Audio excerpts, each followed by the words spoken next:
That's right. Greetings, fellow armchair Imagineers. Tiki here. And Blue Dragon 5. And welcome to a totally insane wow. Yeah, that just goes to show that I should write stuff down.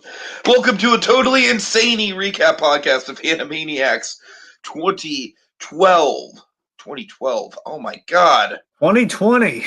Dragon, can we just start over? Jesus Christ. Fine, hurry up. We're on meter. No. I feel like this is just a blooper reel, though. But, all right. Greetings, fellow armchair Imagineers. Kiki here. And Blue Dragon 5. And welcome to a totally insane Animaniacs 2020 recap podcast. Dragon Smooth Vectored Outlines. Yep. They haven't made these kind of cartoons since the golden age of animation. They're back. They're going to make a fortune off this show. All right. And they had Pinky in the Brain, but we'll get to that. Oh, God. All right, so that's right, folks. We are breaking down Animaniacs 2020. We don't have a lot of time. We'll just be upfront about that. So essentially what we're going to do here after our very brief thesis statements is we're just going to kind of go through every segment, every episode. We're not going to have time to really get into the nitty gritty of each individual segment. So really, you're just going to kind of hear our 1 or 2 sentence thoughts about every individual segment, and it's going to be a very breeze through podcast if we play it right. So, Dragon, I'll let you go first this time, buddy. What did you think of Animaniacs 2020?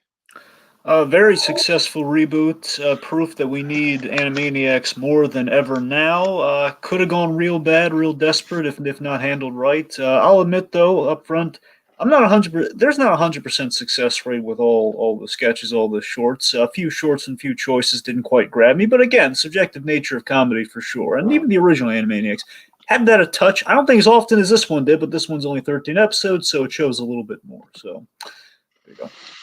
Yeah, I definitely was on board with this for the most part. I think it gets maybe a little bit more repetitive than it needed to be, just because, we'll talk about it. There was a choice with the characters that we'll get into.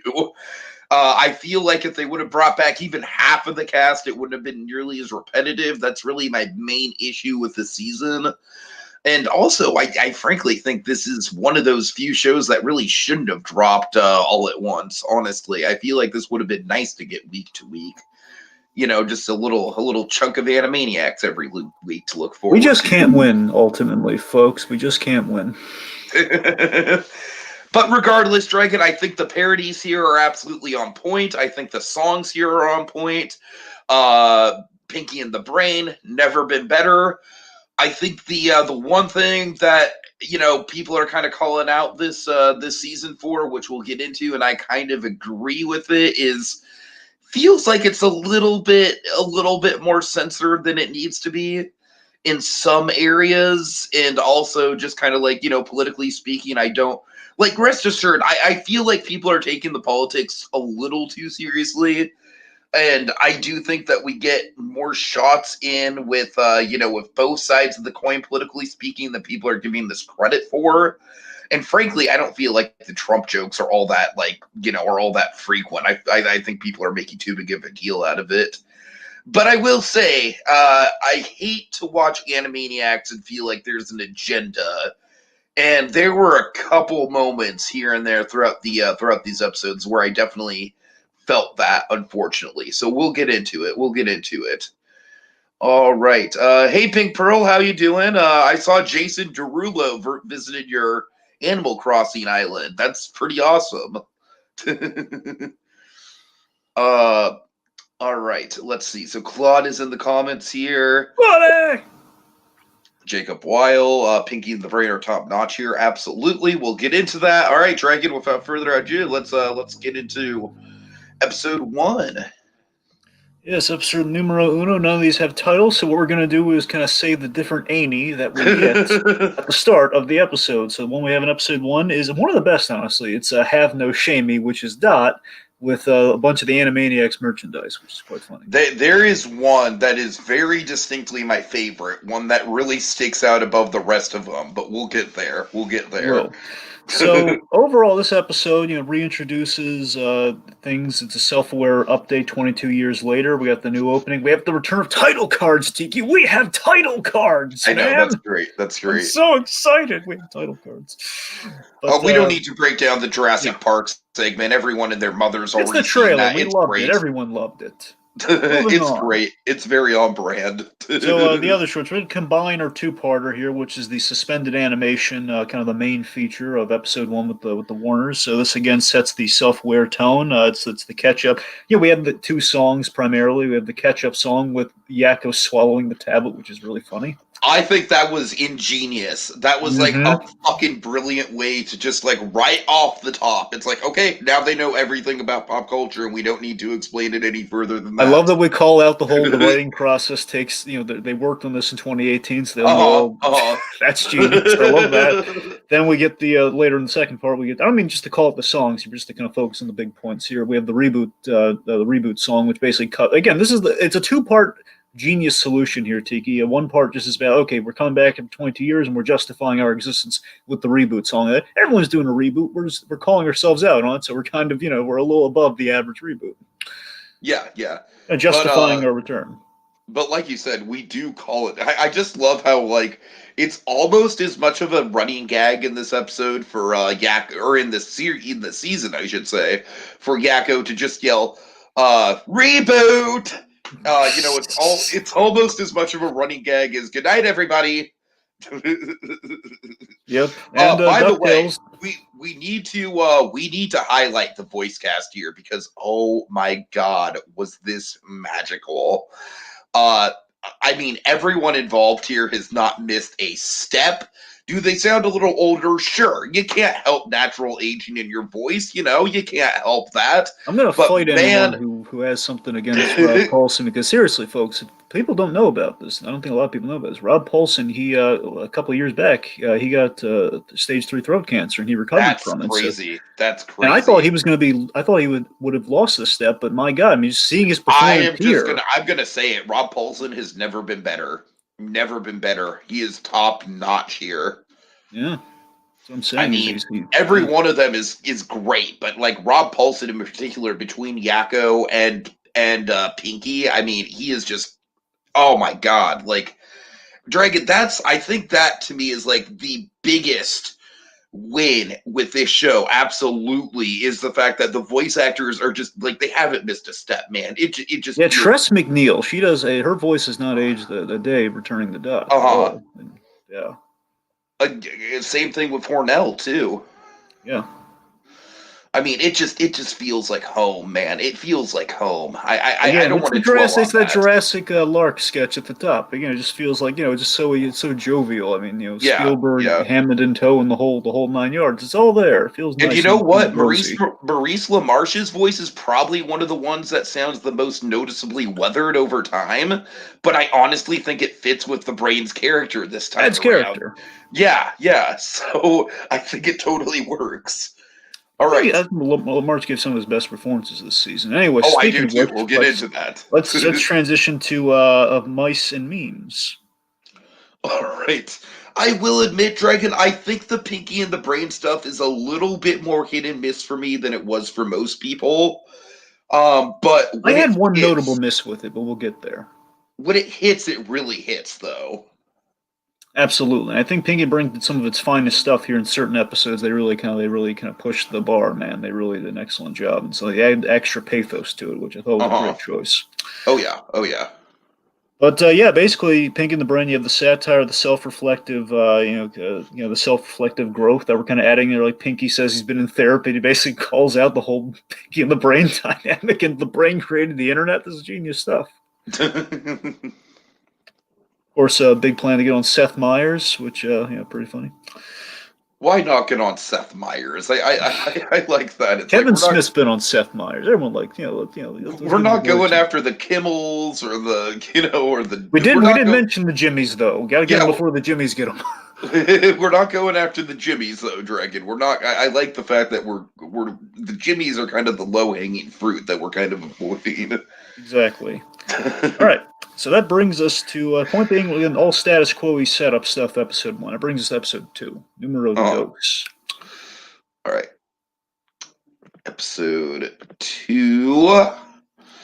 I gotta admit, I wasn't that big of a fan of the Odysseus sketch. Well, also the Annie Tiki contains Esperami, which is like a diet soda label or something. That's great. That's great. Yes. So Warner's Unbound, the Odysseus parody on. Uh, I don't know. I didn't.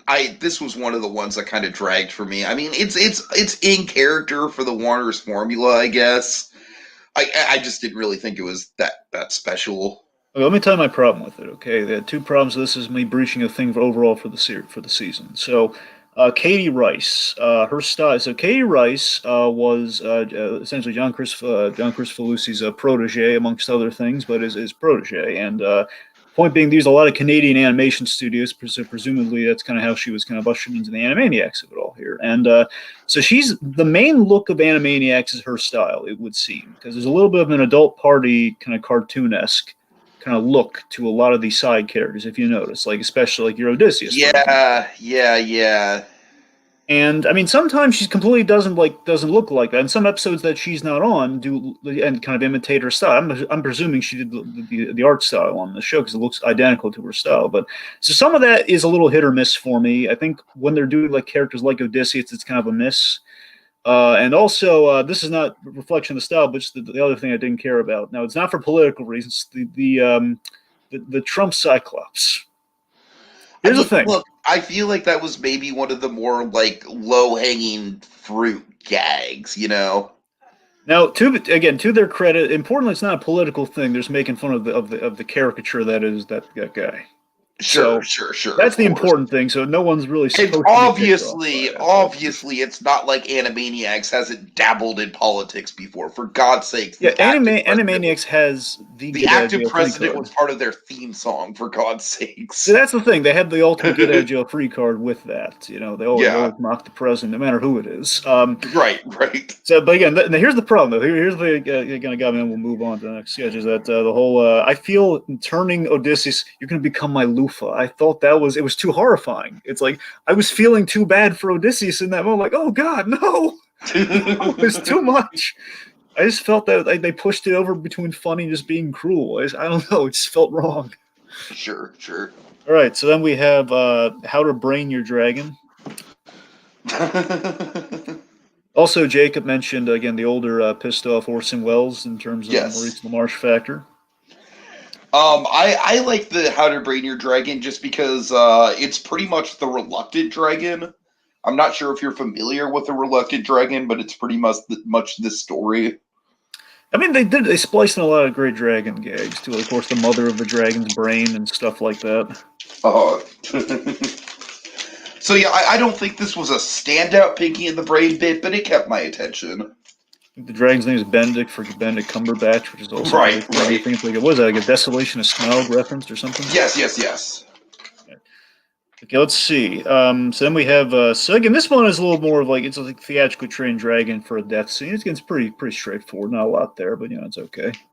Then we have a Suffragette City. So remind me what this one was. This was initially it starts off as like the 100th anniversary of women getting the right to vote. Oh yes. The right to vote song. But then there was a twist. No, it's funny, Dragon. I've heard people say that this one is preachy, and I'm like, what? No. I think it started off maybe a little preachy, but then it turned. The turn kind of saved it, I guess. So I don't know. It does feel a little bit like kind of an excuse for a lot of cartoons, like a little bit of crossover appeal. That's kind of what it feels. It's fun though, but of course the big notable absence, Freakazoid, because apparently Paul Rudd was busy. Which, by the way, one of my biggest gripes this season. No. What? It wasn't that he was busy. Dragon, I hate to say this, but Paul Rudd was snubbed from this. Well, I heard that Specifically, I heard they were going to try and work in a Freakazoid reference this season, and they said he was busy. But I feel the snub. What do you know? Something I don't about the snub? I think I might. I think maybe the reason he didn't want to do the Freakazoid reference is that he feels snubbed because they never approached him at all about being a part of the writing crew. Well, they didn't approach anybody. None of the old crew showed up on this, And I think except for I think Rugg is taking that extra personally, though. I think. Well, he was So right. He's right to do so. Honestly, I don't understand why we didn't bring any of the unfortunately, original crew back. I hate to say this, but unfortunately, I think because of that situation, I think the likelihood of a Freakazoid reboot via this show not as likely as we thought. I mean, you never know. A lot can happen between now and season 2, But Yeah, I don't know. I just it'd it's be an great if unfortunate they. Only way situation. I see Freakazoid happening is if they bring back all the guys who weren't on this show onto that show. That's the only way I see that working. Right. Yeah. Oh, that'd be a good idea. It would be the Hello. perfect makeup. It'd be the perfect way to make things up to him. I Right. figure. Or just have another network do it. I mean, You know, HBO Max again. The Warners of the HBO world. Net. Yeah, HBO Max. Yeah. Okay, so episode 3. Episode 3. Okay, 1 second. All right, gold medalers. I just, man. Oh well. They I'm sorry. cause migraines. May cause one of the good ones, one of the better ones. Um, I was not feeling this gold medal sketch. This might be one of the weakest sketch of the season. It's it felt like an excuse to do a Schwarzenegger It was joke. That's just a kind of what it very, feels very like. base level, like, hey, remember when we used to lampoon Schwarzenegger? I don't know. I mean, It here's the just thing. I go ahead. I think the medal, them thinking the gold medals are chocolate's pretty funny. I like that. Here's the problem. I feel the end of the sketch is kind of just kind of doesn't hit like the whole. We send them to hell though. He's got a whole bunch of gold medals. We couldn't just let him we couldn't let him be crushed by. We got to send him to hell. It's a little much. Again, like the whole like the Trump Cyclops. It's a little much. We're Right, going a little right. pushing a little further. So let's see. Yeah. We'll get to Neil's a little later on towards the end of things. All right. Okay, All right, so so Pinko meanwhile and the we have. Brain. All right. Oh God, this is wonderful. Pinko and the Brain was great. It's the man. Okay, the Mayo bit was weird, but outside of it, I love this one. I mean, I feel like this is kind of the part of the season where Pinky and the Brain, I feel like, really hits a stride. And yeah, this I think is some of the best of the politics stuff right now, doing like the '50s communism kind of like I the think I blackmail. absolutely think that Pinky and the Brain handles the politics beautifully. I Yes, really do. I really do. totally. Yeah. And we introduced the man suits for this season, where you basically Pinky and the Brain they Yes. have like these Yes. these giant, these awesome looking built suits Just that they're giant, puppeting like fully sized man suits with with like the tiny tiny, heads. the tiny mice heads. Oh God. And again, this is like a smart commentary on politics. We have the Italian Pinky joke, which is really funny. Just like my Italian friend. Again, the whole like we're using the Grey Delisle character, the Grey Griffin character, as the scapegoat, with Bree, and like that. Again, it's really just genius writing, and the whole binge watching gag's really funny in the '50s, where it's like the colored TV Pinky just has it down to us. A lot of great stuff there. And then lastly, and this is kind of a taste of the old guard with the Animaniacs, which we'll get to once we get to the Hunter episode. Masterpiece Theater Apples. uh-huh. Yeah, it's pretty self-explanatory. It's just nice Animaniacs edutainment humor. Yeah, again, I think they're testing the new segments for next season, like the whole like the things that are kind of like the ones outside of our main two. It's first style change by the way. First time we're differentiating the animation style for a Uh, different sketch. Is kind of cool to see. The dramatic math. The only way you're going to make those stupid math problems from school interesting, to be honest. The train thing I thought was hilarious. Okay, all right, button control well, or episode 4. episode 4. Yeah, sorry. Episode 4, never mansplaining, which by the way I think is the cheapest modern joke that we use in this season. I do not like the mansplaining bits at Mm-mm. all. I don't like. Dragon, I don't like when they force Dot to be like anti-man. You know what That's I what I'm mean? Because saying, because that she's was never her character. That was never her character. She was just as guy crazy as the guys were girl crazy. You know what I mean? yeah. And that, like, we'll get to it. Like, I'm just gonna bring it up now. Like, they waited until the very end of the season, but I think the worst bit with Doc, the most with Dot, the most on the nose thing is the whole like, hello Doc, hello nurse, hello doctor. It's like, do you get it?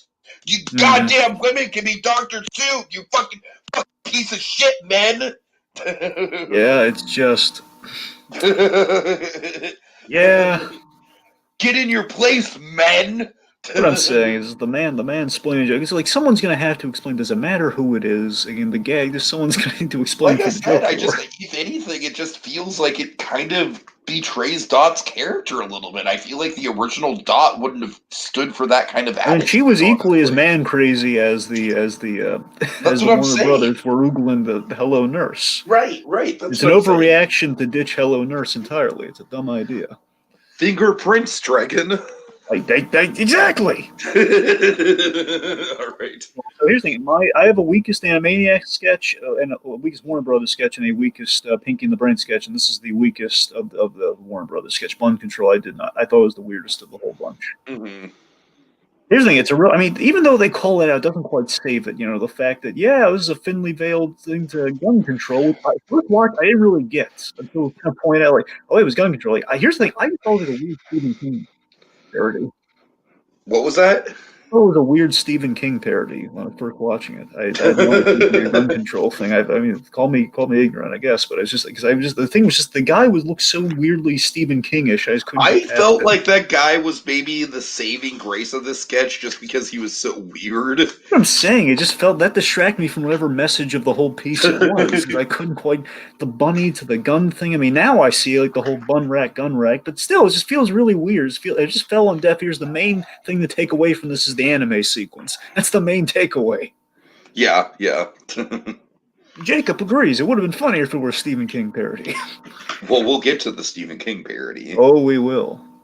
All right, so moving on from bun control and just scratching my head at that, we have X Mousey now. Now, this is one of my. Okay, this is like the perfect note to hit this season of Pinky and the Brain. I really love this one. This is the Sun one, right? Yes. Bonding. Bonding. That So, of course, a is little where bit of a. Carissa LaMarche is absolutely at his best. Is that bonding song? Yeah, so, of course, a little bit of a nod to Ex Machina, just generally, the son, the father building the son, that's that sort of thing.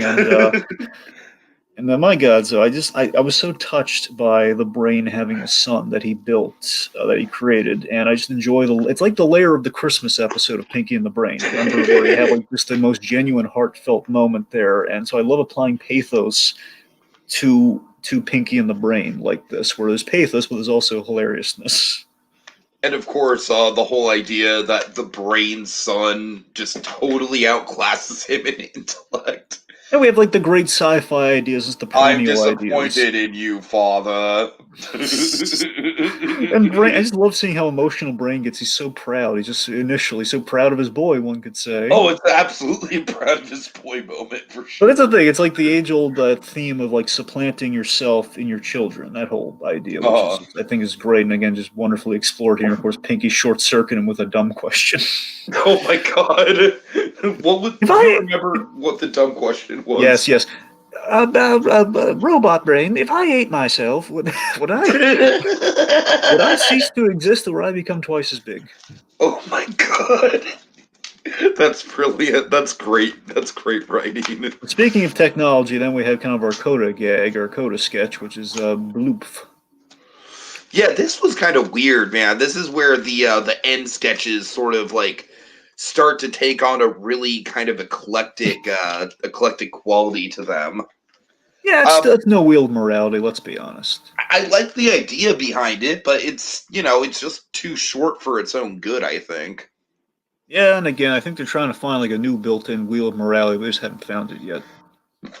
Dragon, where was good idea, bad idea? That's where I want to know. Well, we saw him in a cameo, but you're right. No good idea, bad idea. But yeah, so basically a little Steve Jobs Apple parody and like the whole like the fleeting nature of TikTok and Vines and all the new apps that are coming out. Basically, I'm sure Jeffrey Katzenberg loved this sketch. Oh, I am just waiting for TikTok to die because I feel like TikTok is one of those things where it's like if I ever do get invested in it, it's just going to be obsolete like the minute I'm invested in it. All I know is So I'm Jeffrey just like, nope. Katzenberg. Go ahead. All I know is Jeffrey Katzenberg killed the awesome show the Russos were doing on that little phone app thing on the Quibi. yeah, Quibi with the Slugfest show that was adapted from the book, which I'm really peeved about, but hopefully it'll come out on something better. Uh, All right, that brings us to numero 5. all right, episode 5. Okay, Okay, so we have a Forbidden Domainy with the 404 gag. that cracked me up. Okay, let's see. So we have good Warner hunting. Okay, this is a big one. This is one to talk about. So this was a really great way to address the choice of axing the rest of the Animaniacs cast. Because here's the thing. I felt this show, in part, especially in the beginning, getting to this episode, suffered from the misnomer of the Warners are not per se the Animaniacs. The Animaniacs is the variety show in total. It's everyone. So the pro of approaching things the way they did is the Warners are the best part traditionally of the show, and versus like the roll of the dice of, again, as we learn in this episode, some sketches didn't fare well as others. Like for me, I never cared for Little Candle guy. It was okay, but I got sick of him when I was rewatching Animaniacs. Little Candle reading all the letters. Yeah, Or I feel like seeing. they could have done more of a medium. Like Yeah, and then the con, yeah. there were definitely ones that I missed. I missed the Good Feathers. I missed Slappy Mm-hmm. Squirrel. Exactly. Again, those we're missing. That's the con right there. We're missing part of the identity. Knowing the favorites are coming back. Good idea, bad idea, of Mm-hmm. course. The mime. Chicken Boo, which we'll get into. Yes, here's the thing. Did you like Chicken Boo? Because I didn't know about this little factoid at the end here. Because I like Chicken Boo. I like Chicken Boo as well. Yeah, I mean we have the Adam West episode of Chicken Boo. It's the first time we have the animated Adam West before we do like Cape Crusader years later. It's awesome. The Forrest Anyway, Gump parody with Chicken Boo is honestly one of the biggest parodies that stands out for me. absolutely. So He yeah, let's plays discourse. ping pong real good. Anyway, so back to the point being, so this is what this episode's kind of predominantly about, and we also take the classic formula: the Warners torment a big game kind of mustachioed hunter with kind of a nostalgic hunter in Doctor Grub Uh with his tiny little feet. huh.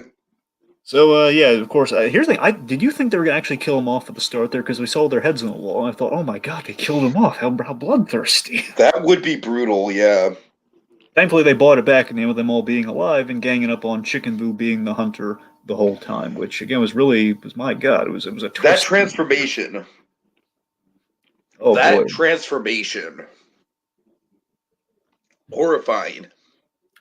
Yeah, I mean they were trying to emulate TMS, which did the best of Animaniacs' work over the years. So moments like the like transformation, I feel conveyed that as well. Right. All right, no brainer. Take us through some of this, Dragon.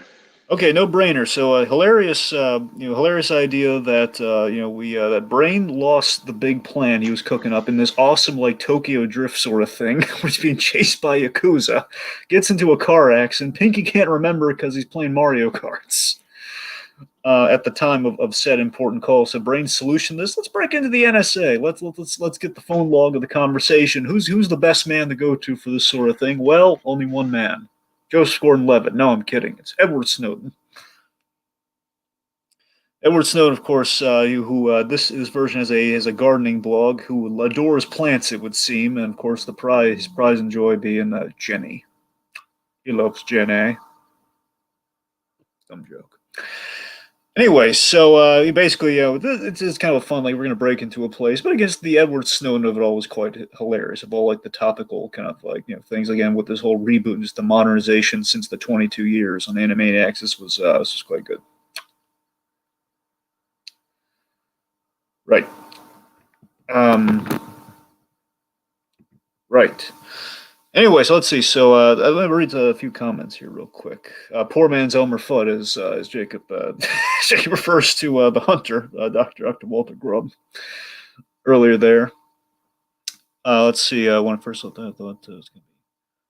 Oh, I thought it was Pinky going to be taking a world without brain. An interesting idea, Jacob. Maybe season 2. Who knows? Who knows, indeed. Let me move on to the next one. We got Ralph Cam.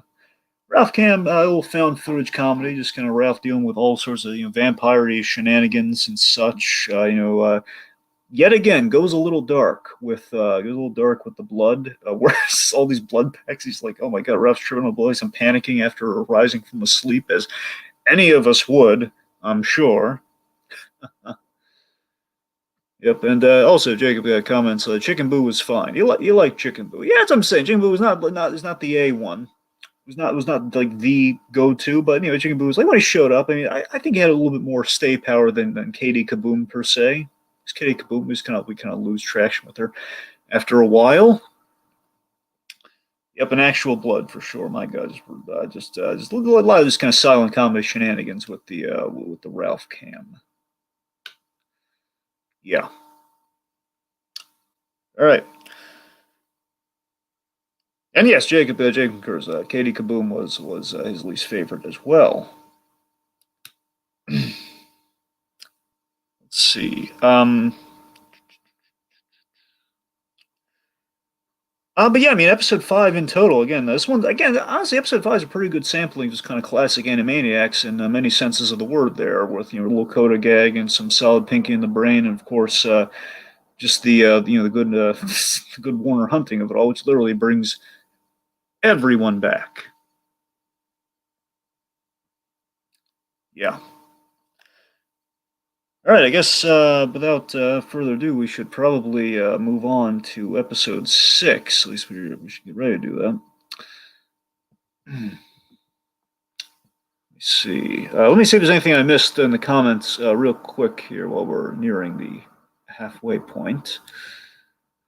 Yeah, we had some good cameos. Claudia points out earlier, the Lunatics Unleashed, which was a hilarious cameo in the earlier segments.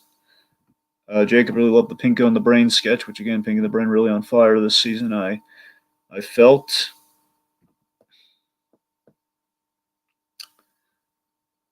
And yeah, pretty much just overall, just Chicken Boo reveal, just utterly horrifying. And again, just the idea that Chicken Boo would just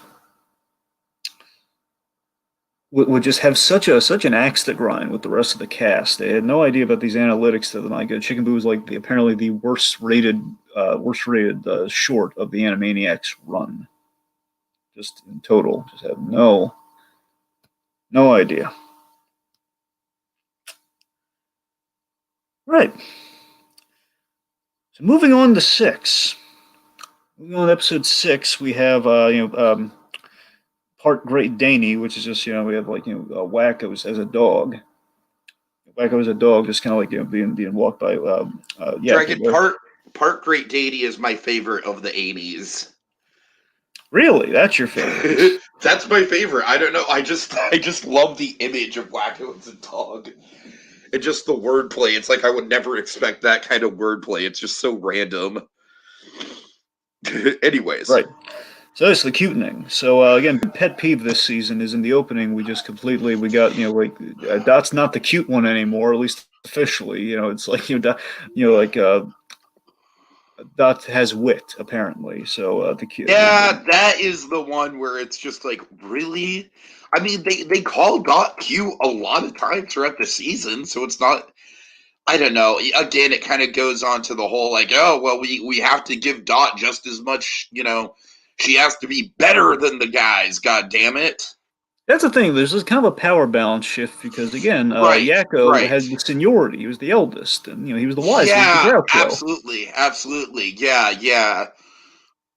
Where now it just seems for all intents and purposes, Dot's the one calling the shots, which I mean is funny, but it's still like let's not get let's not get too crazy. The idea she might be smarter than the guys, but still Yakko's kind of the leader here. Let's not completely. Sure. I mean, it's kind of implied that she's also witty as she is cute because she's funny. Right. Can't we have both? But anyway, the cutening thankfully is a reminder to the folks that Dot is the cute one, not just the wit.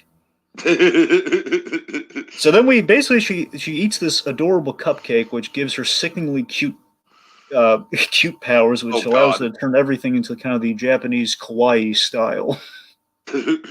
And I love this is short and sweet, Dragon. I feel like this would not work if it wasn't as short as it is. You know what I mean? Because Yeah. it's like it's very get in, get out. It's like, all right, like we have the whole world transform into that style, and then like just as quickly as it happens, they're like, oh my god, we need to get out of this, and we can't stop singing, and oh my god, kill us because we can't stop singing. You know, it just turns dark very quickly.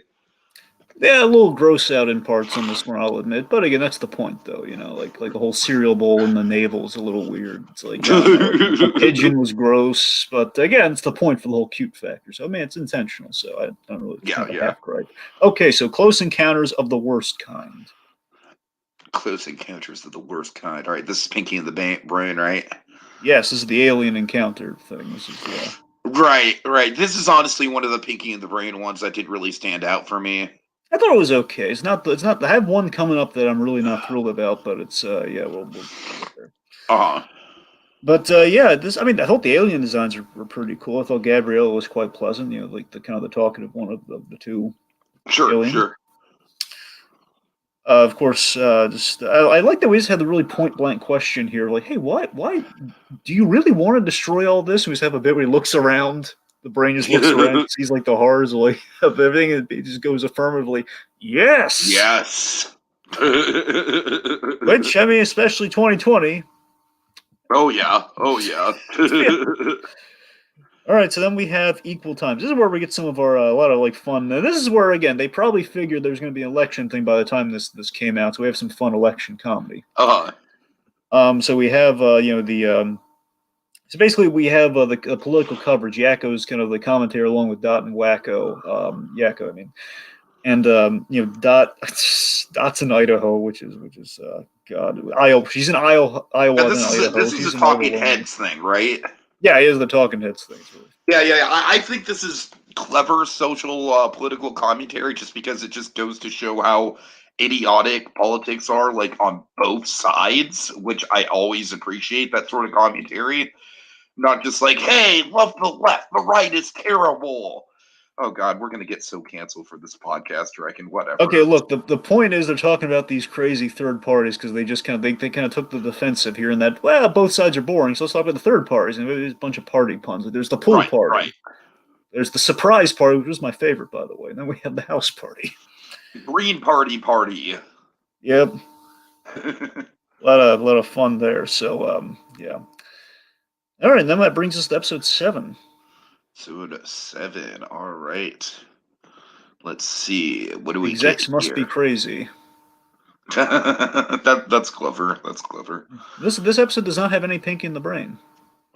Yeah, that was interesting. What do you think of that? Well, I don't like it. I mean, just given the fact that every other episode is Pinky in the Brain, it's like, It's why? Who weird. cares? It's weird. Yeah, it's a weird choice. Well, basically, I think what happened is they needed to have time for like the third sketch. I think that's what happened on this one ultimately. All right, so All right. Warner She Wrote. I really this was great to me. This was a great kind of like classic Warner Brothers. This is the run of Yerkul, Detective Yerkul Yakko. Yeah. I love how Yakko can't keep track of what his name's supposed to be in this sketch, and that's like a running thing. Feels like an on-mic improv, if I'm being frank. So basically, we have like kind of like it's dog napping versus the murder in question here. You know, there's I love the self-interrogation gag. You see Yakko interrogating himself when he's a suspect. It's really That's funny. what I'm talking about with Rob Paulson, man. His delivery there is just on point. I think the funniest joke, the funniest satirical joke in the whole, one of the most best satirical jokes in the season was about police work here. And that, I mean, not in like anything really topical, but it's just kind of a classic thing. It's always very true. Is that, yeah, let's do some police. Let's look through the place, just toss everything around, and not put it back again. Right. It's sad but true. It's like, you know, I mean, say whatever you will, but that's a truth though. Like, they never put anything back. It's kind of rude. So, and of course, I have all the red herrings, all the movie references. That's quite fun, and like the murder, like decoding all the M's. Dragon, did you think that we were going to get the red herring reference in Animaniacs of all things? If Tom Ruger was on, maybe, but he wasn't. I mean, it's not the red herring, but I'm saying we hear the words red herring. I'll We take do. it. Oh, I'll come on. take it. You're settling. Come on. I know. Oh God. Oh, Dragon and I we have this quest that red herring from Pup Named Scooby Doo is going to be referenced in one of these 90 nostalgia things. Yep. Yep. And when it does, Dragon, that will be the ultimate like Dragon, you and I just like we're gonna have this synergistic moment between us. We'll just be like across the country, Dragon. We'll just be like, oh yeah, I remember. Right. It'll be the But ultimate member berries. But again, I love the whole the murderer finally gets it. No, I'm gonna murder you. I got it right this time. Like, oh, congratulations! I'm shaking his hand, everything, giving him presents. It's like hilarious. All right, so then we have France Revolution. This one's a little stock. It's okay. It's just stock. It's like I thought it was fun. I thought the Marie Antoinette parody was really on point with how the Animaniacs usually do stuff. The let them eat cake of it all. It makes sense that Wakko would be, the centerpiece here with the eating the cake. I don't know. I thought this was fun. I mean, is it the standout of the Warner Brothers stuff? No, but I think it's far from the worst of the Warner Brothers stuff.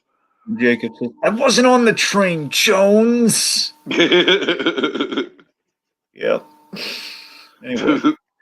Okay, so, but yeah, I mean, again, I think it's okay. It's just, I mean, not compared to some of the other ones, it's a little standard. Again, standard, not bad. Oh, fair enough, All right. fair enough. So, of course, the cake joke is quite worth it, I gotta be honest. All right, so then we have gift wrapper.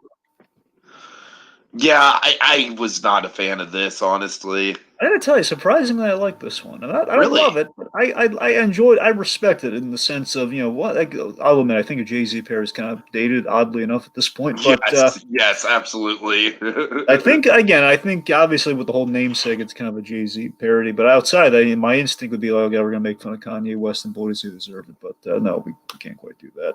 But anyway, I like the whole kind of taking the epic rap battle model here, where we're kind of like having Yakko defend William Shakespeare in kind of a rap battle, and also then it kind of devolves into the Animaniacs being roasted in a rap battle, which then of course the Animaniacs wins. That's kind of cool and earning the respect of their adversary for a change.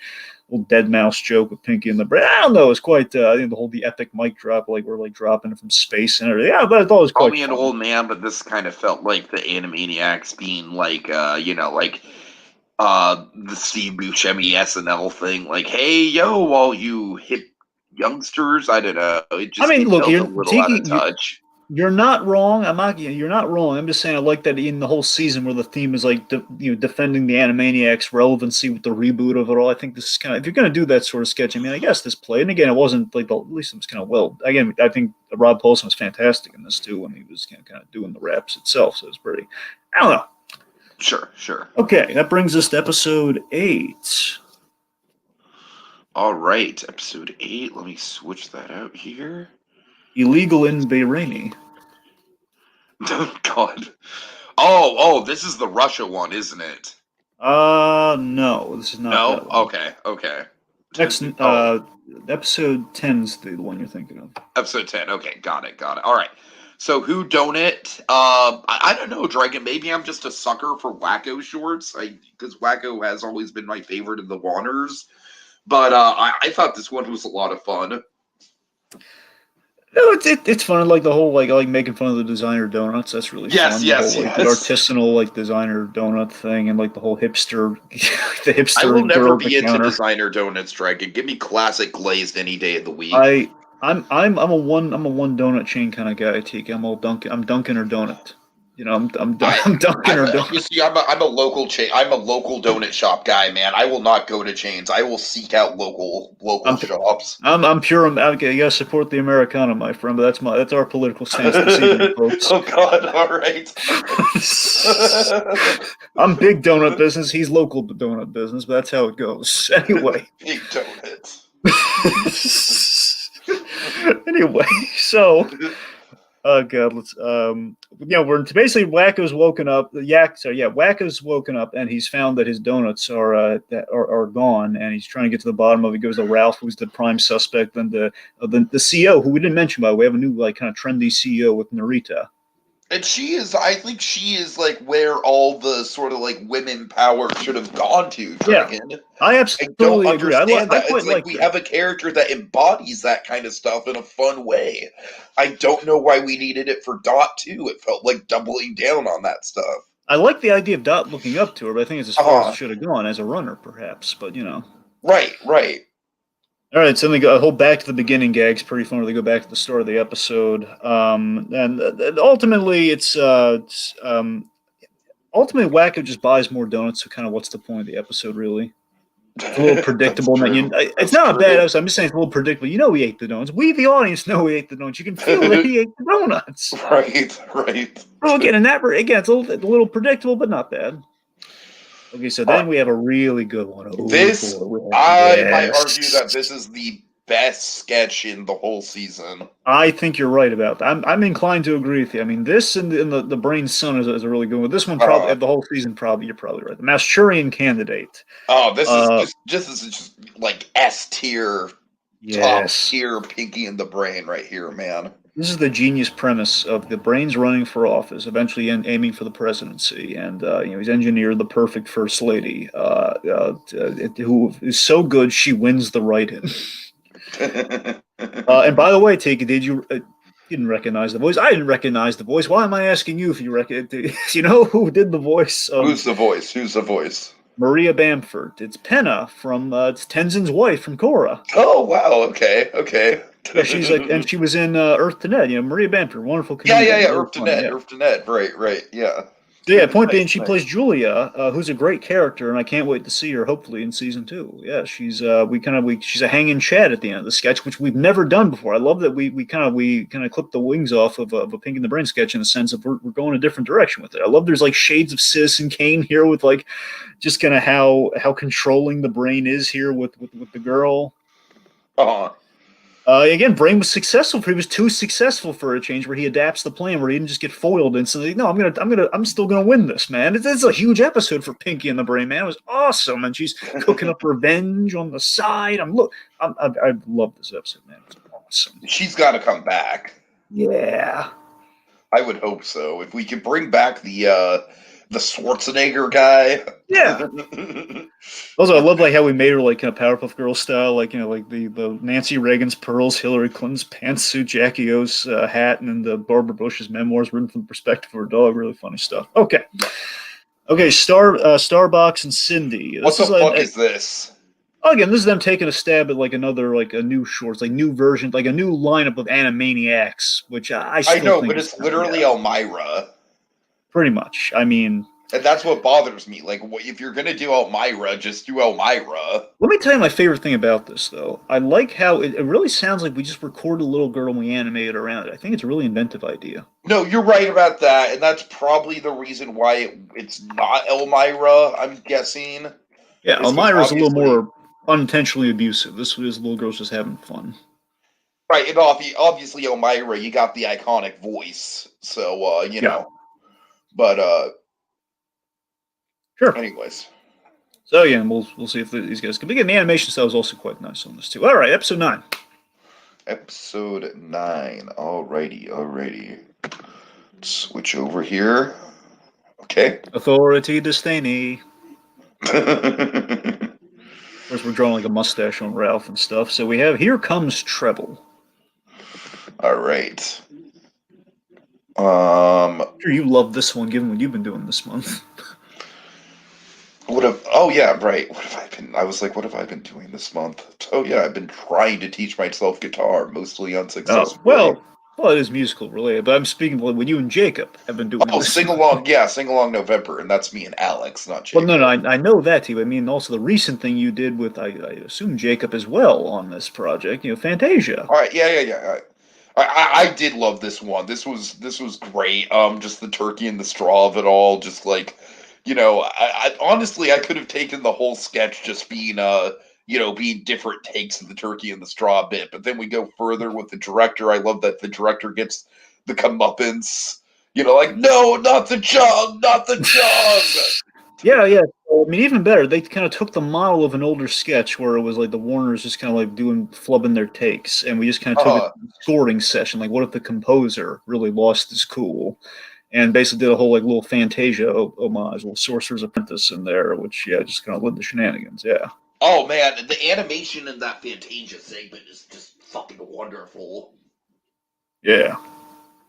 All right, so then we have That's Not the Issue, which I think honestly is kind of the best of their political humor this season with the Animaniacs, not counting Pinky and the Brain, just with the Warner Brothers and the Warner sister. So this is where we have like we're on faux news, which of course we can wait. This is the Talking Head thing I was talking about. Well, I'm saying the other one also had. Yes, this is specifically the Talking Head one. Yes. Yeah. Now this is the one where it's just kind of just like that's not the issue. I agree.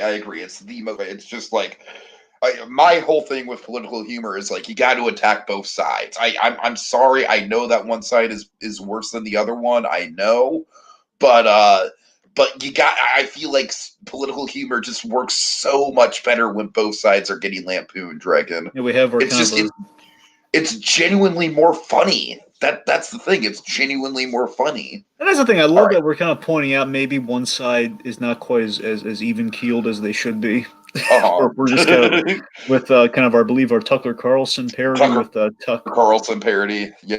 With Tuck Buckerson, who's just so insecure. He has like this giant light show for his name.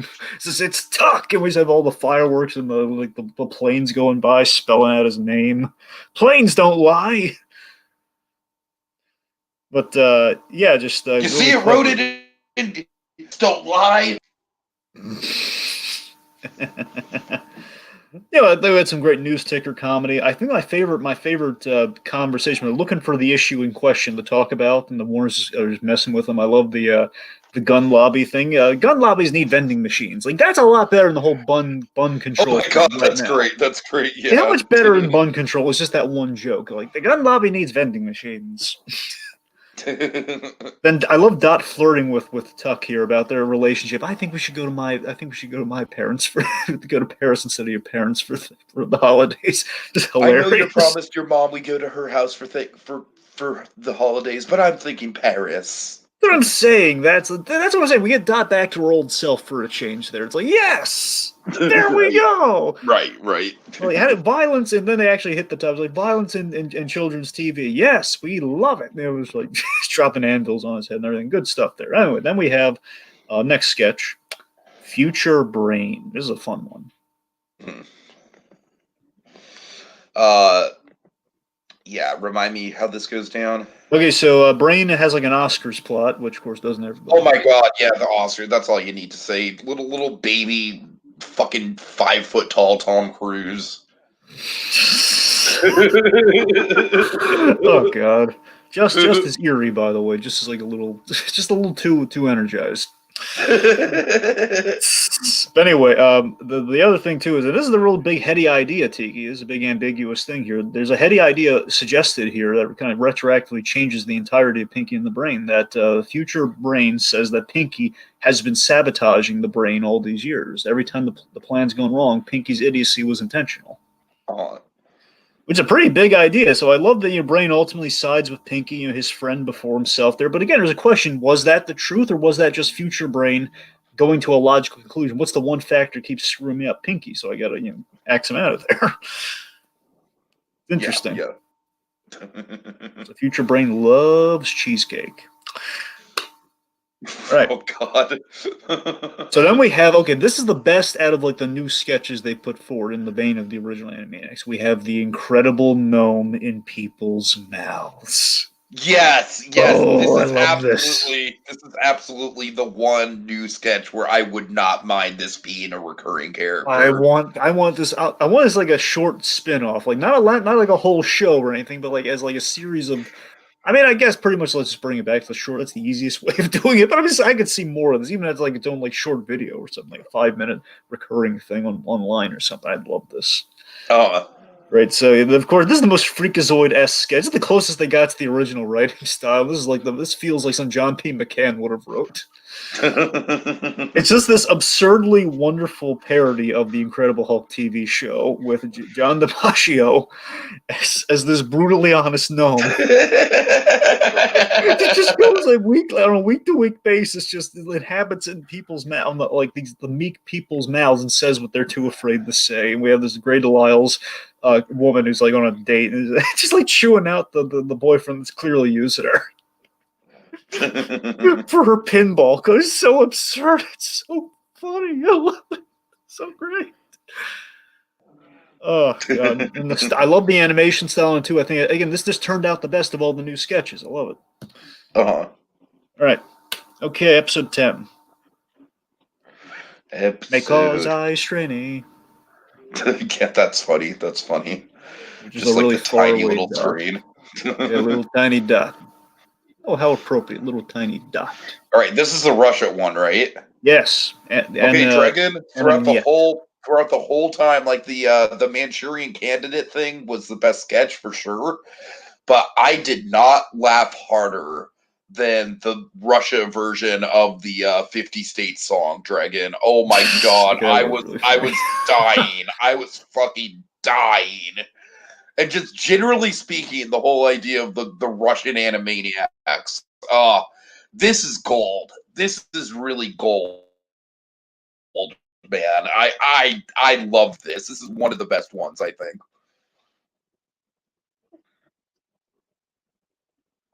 Hello? Did I lose him? Dragon, you there? I don't know. But yeah, I could keep going on about the Russian propaganda of it all, but oh man, just really great stuff. Dragon, hello. Anyways, yeah, hopefully. Yeah. Yes. Hopefully he pops back in. That's weird. Usually I'm. Yeah. Hey. Yes. Hello. Sorry about that. Anyway, but I gotta tell you, Tiki, Anna Niet. I was a little. Here's the thing. I have a reservation about it. I feel we kind of might have leaned into. I think we took maybe some bolder shots at Russia than maybe we should have. I feel, because I mean, on one hand, I love the whole, and this is a true thing. There's a whole great documentary about Phil Rosenthal. Like I did, everybody loves Raymond. It's about Russia does do TV adaptations of American shows, and this is a really great idea and a really great take on that. But I feel outside the TV stuff, I feel it's on the whole, like the commentary on Russia is a little pointed. Did you feel that? I mean, no, just because I feel like the Russian TV is like pretty fucked up, honestly. So I liked it. No, I mean, yeah, the Russian TV thing. Yes, I'm saying everything outside of the Russian TV just felt a little pointed to me. Like the whole the Animaniacs done a little poorly on the Russian side of things. That's great. But I'm saying it just feels like we're like in olden days, like kind of Iron Curtain Russia versus like modern day Russia. I don't know. Sure. Also, the Randy Rogel gag was priceless. Like we brought back Randy Rogel, which I believe we have him back for all this. I think he's the only one who might have come back. I can't confirm that. They have a new songwriter. I don't know if he was also there, but the fact they got him for that gag is really funny. And we called out Hello Nurse in Russia, or at least we called her out. So, okay, then we have my least favorite sketch of the whole season on the Pinky and the Brain side of things. Babysitter's Flub. I did not like this one. Yeah, it wasn't great. Here's the weird thing. Katie Rice didn't do this one, yet this felt one of the most this adult party cartoon-esque in the style. It's like I have what I have with Invader Zim with this, where it just something in the animation really turned me off to this. I don't know if you had the same thing, where the children, the way the children were animated was too unlikable. It was too pointed. It was too like. There were some awful character designs in this one. I'll just say that much. This is what I'm saying. This is like the worst I can say about. Again, it shouldn't have anything to do with this one, as far as I can tell. I can't prove it, but it just feels like this is the entire like adult party cartoon style on these kids. It's very John K-esque in the worst of ways. Not the classic John K. Yeah. A real random, like kind of scary, which kind of borderlines like an Invader Zim intimidation factor. If I can't see humanity in this, why should I care? just the whole deranged inhuman quality with these kids is a little off-putting. But I did like the whole the official mouse business runner where he kind of hijacks a brain, takes a little toy car, and he saves Pinky. That was cool. Uh, And the ending was too dark, dissecting Pinky in the brain. I don't like that. I don't like that as an ending. It's too scary.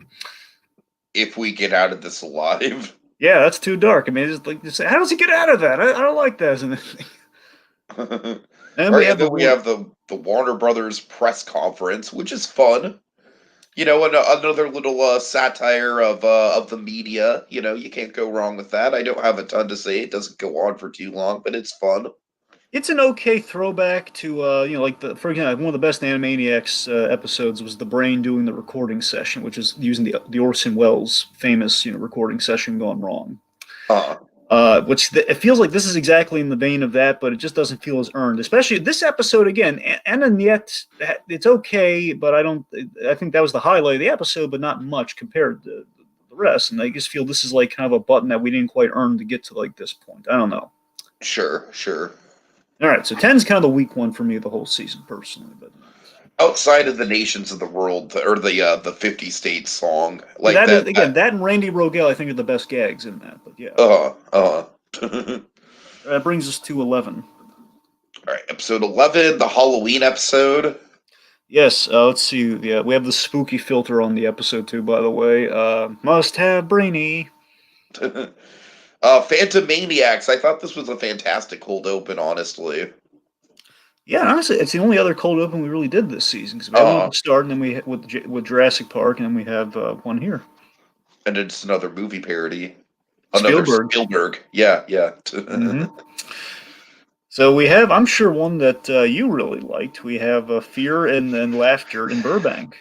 Best parody of the season, I think. And they got one of my favorites doing the voice of Nickelwise, the clown. We have Peter Stormare. I love Peter Stormare, who also Spielberg correlation. He was in both Minority Report and Lost World.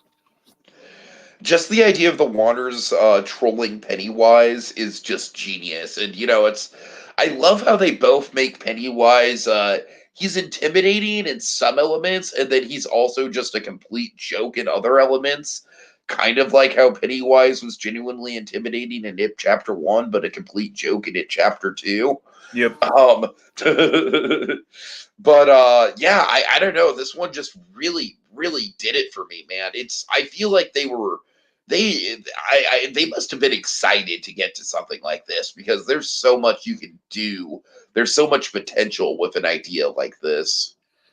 Yeah, I only have one. I have one gripe. It's more with the season, but it was in this episode as well. I mean, the parody itself is fantastic. I'm just saying one note. Yakko. Yakko kind of draws the short straw again, which again feels with the whole power shift dynamic here, where it's like earlier in the season you had like the pun gun, where we keep shooting Yakko and makes puns. And like Yakko, the whole thing, never in Animaniacs has Yakko really gotten like the receiving end of the punishment because he's the Bugs Bunny-ish one of the bunch. It never happens to him. I just felt like we're kind of breaking a bylaw when we do stuff like that. So Yakko was the one who was legitimately terrified, but the other Warners were fine. It felt a little switched around. Sure, I hear you. Again, just kind of a note with the season. There are other examples. We're not going to bore you with those. But yeah, we subvert the fear of clowns with the Wacko, which I guess was funny.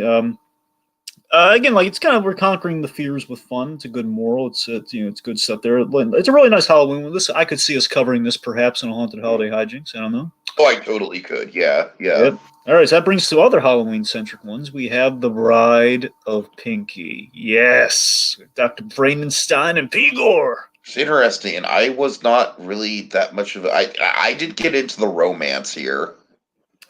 Really, the romance didn't get you?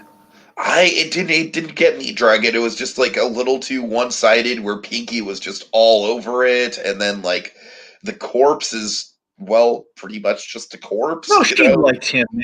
Remember, like, there's that wonderful bit where the brain refused to be the best man, then she made the brain be the best man. Like, no, I know. I don't know. The concept was just a little off for me. I don't know what to tell you, man. This is just a subjectivity thing, probably. She did drop him like a bad habit for the Fabio Frankenstein, though, so you're not entirely off. Anyway, so then we have things that go bump in the night. This one feels more like an improv exercise than anything. It feels like, okay, let's I was animate just not a some fan eye. in this one. This just kind of feels like a very, very loose, almost a sketch of a sketch, if that makes sense. It feels like we just finished the episode early. It's kind of what it feels like. Pretty much, yeah. Or episode 12. Episode 12. All right. All right. Episode 12. Let's see. We have Critically acclaimy. we have a zit. You know that it's fun to see Dot be imperfect, which is, actually kind of a rare thing this season. I'll tell you my gripe with this though, okay? And that the sketch itself, the short itself is fine, but I've seen it before. Not musically, but I've seen it before. Here's why. If you remember this, you probably do. Wesley Wiles is kind of the new showrunner, replacing Tom Ruger on this. Wesley Wiles had previously done Family Guy with Seth MacFarlane and the gang for a while. I forget if he was I forget if he was like one of the main names on it, or like how big a producer capacity. Point being, he was involved. And this guy, we reuse the zit, and it's the same. Here's what's worse. Okay, it's like Chris had the zit that was sentient talking on his face. You remember? Yes, the Little Shop of Horrors parody. How could I forget? Yes, and here's the thing: Kevin Michael Richardson voiced him there as well. So we literally got the same. It's like that's the thing. It's the same guy, Kevin Michael Richardson for both. Right. I mean, it's fine. It just feels a little retreaded. I'm just saying. Uh, All right, then we have 1,001. Is it 101 or 1,001 narfs? 1001. Right, 1,001 narfs. Yeah. This is a fun throwback to 1,001 Rabbit Tales, or that's for us, but I mean for the folks, 1,001 Nights. I liked it. I thought it was interesting to kind of get like 3 short stories within one Pinky and the Brain segment. That was fun. Brain is Aladdin kind of cracked me up. Brain Laden. I love these brain puns too. Like, and I love that the Pinky Genie is kind of like a mild monkey paw situation. Yeah. It's like it's not necessarily terrible stuff that happens, but it's more so just like, he wishes for a staff and he gets like an actual staff. It's really funny. I love the female Sultan. I love how she was quite pleasant, and I love how charmed she was by Pinky's stories. I love that element of it. That was great. Whole skip ad gags also pretty funny. All right, then we have Manny Manspreader. Yeah, this was interesting because I actually do kind of like the song that this is attached to, but it's a weird kind of like the mansplaining bit was annoying. Yeah, that's what I'm saying. I can't get into that joke. I said no matter what, I'm not gonna be able to get into it. But The Rock parody of the movie is pretty funny though. yeah. I want to say it's supposed to be a parody of the Jungle Book of the Jungle Cruise. I know, but obviously might 2018. Yeah. Kind of lucked out on that one. But again, I mean, imagine if I'm right, they would have had the Jumanji out by that point, right? The first one. Yes, Jumanji absolutely would have been out by They then. probably kind of mixed it together, like because again, he looks pretty much like the Jumanji character with the shirt on, as you could also argue for Jungle Cruise, depending on if you want technically. But yeah, let's see. So the parody is pretty funny. Of course, the War of the Moviegoers going to war, and they're brothers and a more sister. Let's see. The best part for me is when the Warners are giving their inspirational speeches to both sides. We have like the Braveheart speech, the 300 speech. My favorite, and I'm pretty sure this is what the reference is. I can't prove it. I'm saying I'd be shocked if it wasn't this. Yakko doing the Gene Hackman Hoosiers speech. It's just so funny. It's just it gives the basketball team and Hoosiers. It's really funny. Yeah. Anyway, yeah. So again, kind of some stuff like that. Jacob says he loves the whole Cave 1, 2, 3 gag from the 101 Narfs. Okay, that brings us to the last one, episode 13. Oh, thank God. Dragon, I gotta say, I kind of lost steam on this a little bit. There's not much to say between each individual segment after a while. Really, like, I hadn't noticed. It was funny. It was good. It was good. It was funny. All right. All right. So let's see. Hindenburg Cola. We get Dr. Scratch and Stiff. That's fun. I was waiting this whole season for Doctor Scratch and Sniff, and I tell you, man, I got a little let down by this episode. Really? Why so? Okay, here's why. So one, yeah, we brought that scratch sniff back, and then we just have like our payoff, our big joke at the end. It was really weak sauce. It was like this whole he gets the Hindenburg cola, and essentially we blow up his brain in a sense. And it was basically he was all a con. He couldn't just ask him for a soda and let him get him a soda and just leave it at that. It's like a whole con for him to win some this season. I don't know. It just felt really like a stretch for a gag. But outside of that, we had some really fun gags, like the whole hello doctor thing, the check gag, the best one being the Hey Zack Snyder, it's a 7-minute cartoon. Uh-huh. Yeah, it was pretty funny, and of course the return of Neil's Needleheart. Again, it's okay. That's kind of what drags this sketch down for me, honestly. It's like Scratch and Sniff is great for the most part. He's very on brand, but I feel like the sketch kind of loses focus very quickly. We actually acknowledge what happened to Hello Nurse. She went to Doctors Without Borders. All right. Then we have rodent trips. This is a big one. This is a nice last one for Pinky and the Brain. Origin story, man. Origin Yeah. story. We find out why the brain wants to take over the world. And it was a great reason. And again, Tigger, they're doing what I love with Pinky and the Brain. Well, again, the laughter and the pathos, man. There's pathos. Uh-huh. This was a great. I feel like this is almost a cliffhanger for Pinky and the Brain. Like, almost. Yeah, almost. It's like, I'm sure they're going to be fine when they're hit by the truck. I'm sure they're fine. No, I'm not saying that is a cliffhanger. I'm saying like it's almost kind of like like how Better Call Saul will have like a character revelation cliffhanger where it has nothing to do with like is the character going to live or die or anything, but it's like oh my god, like oh wow, that changes how I look at the character now.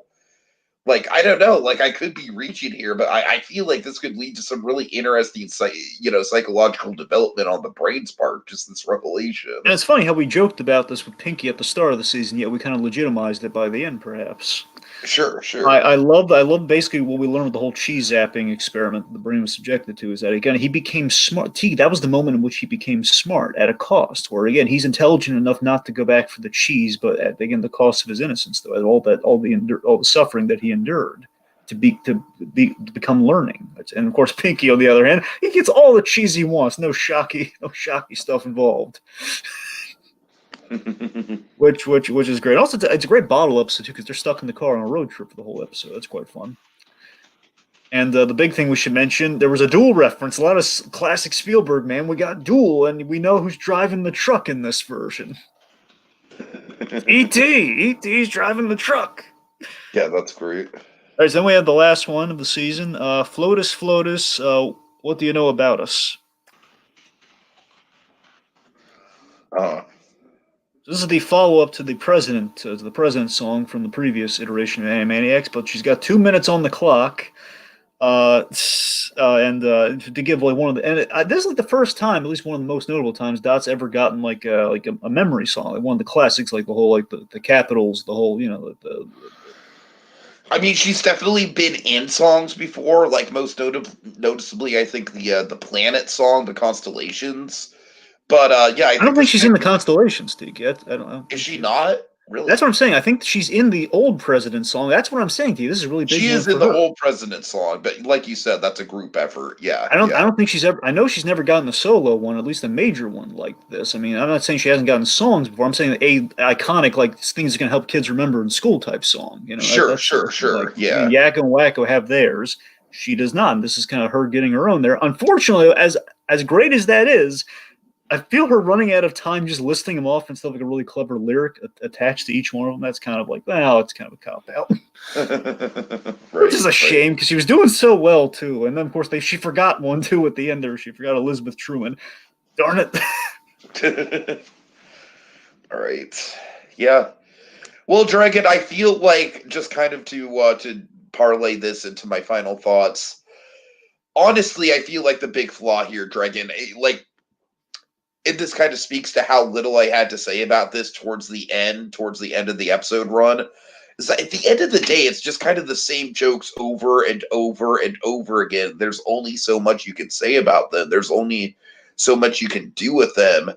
And I gotta say, Dragon, having a Slappy Squirrel or a Good Feathers or a Chicken Boo or a good idea, bad idea, man, that would have given this season the variety it really needed. I feel like in terms of the strengths of this, definitely the voice acting, definitely the animation. For the most part, the writing is on point. But again, I can't. This is honestly one of the more repetitive things I've watched in a while, just based on not just the average stuff that is repeating. The whole are you pondering what I'm pondering? That's just running gags. That's fine. I have no problem with that. But it just feels like every episode kind of starts to feel almost like a skeleton of itself in a certain respect, and so in that regard, Dragon, honest to God, I think this maybe would have been better served to be released weekly. Yeah, I don't know. It didn't occur to me because we are just kind of like, hey, Animaniacs is coming. It just never occurred to me that you know what, they're probably going to be as per the original. They're going to be so jam packed full of like stuff in each episode. We could probably be satiated on a weekly basis. But Right. again, you're kind of caught up in the fever. More Animaniacs, and it's like, yeah, well, I got a whole season's worth of Animaniacs, and now with that. I feel like, yeah, exactly. That's a good way to put You it. know, it's like you got all the you've been promised all these cookies and sell like a delicious cookie a week. It's like, well, now I'm fat. Look at this. I feel like, unfortunately, the hype for this thing is going to die down really quickly. And This is going to be one of those shows where it's like people are going to talk about it for like a week, and then people are just going to forget about it, and that's just kind of like the nature. I mean, I could be wrong here. I could it be does have a wrong. second season coming, so we'll see how Uh-huh. that's going to really Uh-huh. remain the case. I think this thing's made a splash. I've heard people I've never heard talking about Animaniacs talking about it recently. They loved it, so it's I mean, interesting. that's true. That's true. I just wonder how much staying power this has in terms of like the pop culture conversation, if you know I'm what going to I mean. echo Jacob's comment here, and then I'm going to get into my final thoughts briefly. Is Okay. that he says, "I feel they capture Pinky and the Brain better than they capture the Warners," and I think that's pretty accurate. I think at the very least, the Pinky and the Brain had the most stay power out of this. I think they're going to stick around. They're probably going to get a spinoff of that. I think I'm pretty sure it was already confirmed. Not 100%. I'm pretty sure they announced that, but It already kind of almost feels like half of a Pinky in the Brain.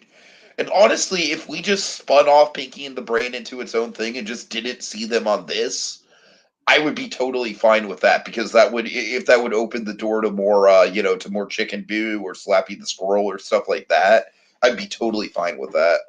well, again, if we get Sherry Stoner, we'll get Slappy. If we don't, I mean, I doubt we're going to get more Slappy. Oh yeah, that's a good point, right? All right, Well, so all right. final thoughts for me in keeping with that point. So, yeah, it's very good to see the Animaniacs return, especially for another season coming up. A lot of potential, but still, I find it ridiculous that all this effort we put into this, which the end result still looks really impressive, we couldn't get the original crew on this. Couldn't get Tom Ruegger, Sherry Stoner, John P. McCann, or Paul Rugg, which I just find ridiculous. We didn't allow them on this or allow them this. I mean, we got close to it, but obviously certain things were a little different, as we pointed out here.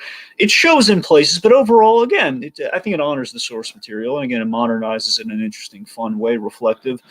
Again, maybe they could rein in the political focus in season two. I'm not saying it was out of hand here. I'm just saying it was frequent. There's a lot of politics here and there. We could have reined in just a little bit, but it came out around election season. I can't really fault them for that, I guess. If it was intentional, I don't know. But ultimately, a grand return to celebrate for sure. Animaniacs, they're back. Good night, everybody. Good night, everybody. I've got to go potty.